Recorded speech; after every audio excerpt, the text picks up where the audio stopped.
ಸರ್ಕಾರಿ ಸ್ವಾಮ್ಯದ ಕರ್ನಾಟಕ ಸಾಬೂನು ಮತ್ತು ಮಾರ್ಜಕಗಳ ನಿಯಮಿತ ಸಂಸ್ಥೆ ತನ್ನ ಪ್ರಸಿದ್ಧ ಮೈಸೂರು ಸ್ಯಾಂಡಲ್ ಸೋಪ್ ಸೇರಿದಂತೆ 57 ಉತ್ಪನ್ನಗಳ ಮಾರಾಟ ವಿಸ್ತರಣೆಗೆ ಹಿಂದಿ ನಟಿ ತಮನ್ನಾ ಭಾಟಿಯಾ ಅವರನ್ನ ಇಂದಿನಿಂದ 2 ವರ್ಷಗಳ ಅವಧಿಗೆ ಪ್ರಚಾರ ರಾಯಭಾರಿಯಾಗಿ ನೇಮಿಸಿದೆ.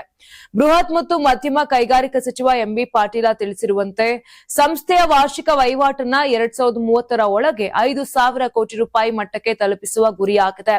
ಯುವ ಜನಾಂಗವನ್ನ ತಲುಪಲು ಸಾಮಾಜಿಕ ಮಾಧ್ಯಮದಲ್ಲಿ 30 ಲಕ್ಷಕ್ಕೂ ಹೆಚ್ಚು ಫಾಲೋವರ್ಸ್ ಹೊಂದಿರುವ ತಮನ್ನಾ ಅವರನ್ನು ಆಯ್ಕೆ ಮಾಡಲಾಗಿದೆ.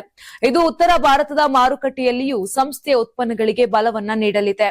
ಕೆಎಸ್ಡಿಎಲ್ ಕೇವಲ ಸಾಬೂನು ಮಾರ್ಜಕ ಮಾತ್ರವಲ್ಲ, ಸೌಂದರ್ಯವರ್ಧಕ ಉತ್ಪನ್ನಗಳಲ್ಲಿಯೂ ವಾರ್ಷಿಕ ಉತ್ಪಾದನೆ ನಡೆಸುತ್ತಿದೆ. ಸಂಸ್ಥೆಯು ಶತಮಾನಕ್ಕೂ ಮೇಲ್ಪಟ್ಟ ಪರಂಪರೆಯು ಮೈಸೂರು ಸಂಸ್ಥಾನದ ಮಹಾರಾಜರಾದ ನಾಲ್ವಡಿ ಕೃಷ್ಣರಾಜ ಒಡೆಯರ್, ಸರ್ ಎಂ ವಿಶ್ವೇಶ್ವರಯ್ಯ, ಕೈಗಾರಿಕಾ ರಸಾಯನಶಾಸ್ತ್ರಜ್ಞ ಎಸ್.ಡಿ. ಶಾಸ್ತ್ರಿಯ ದರ್ಶನದಿಂದ ಪ್ರಾರಂಭವಾಗಿದೆ. ಯಾರಾಗ್ತಾರೆ ಎಂಎಲ್ಎ ಅಭ್ಯರ್ಥಿ 2028 ಶೀಘ್ರದಲ್ಲೇ.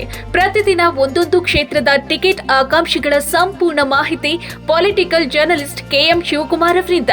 ಕರ್ನಾಟಕದ ನಂಬರ್ 1 ಡಿಜಿಟಲ್ ಮೀಡಿಯಾ ನಿಮ್ಮ ನೆಚ್ಚಿನ ಕರ್ನಾಟಕ ಟಿವಿಯಲ್ಲಿ ಮಾತ್ರ.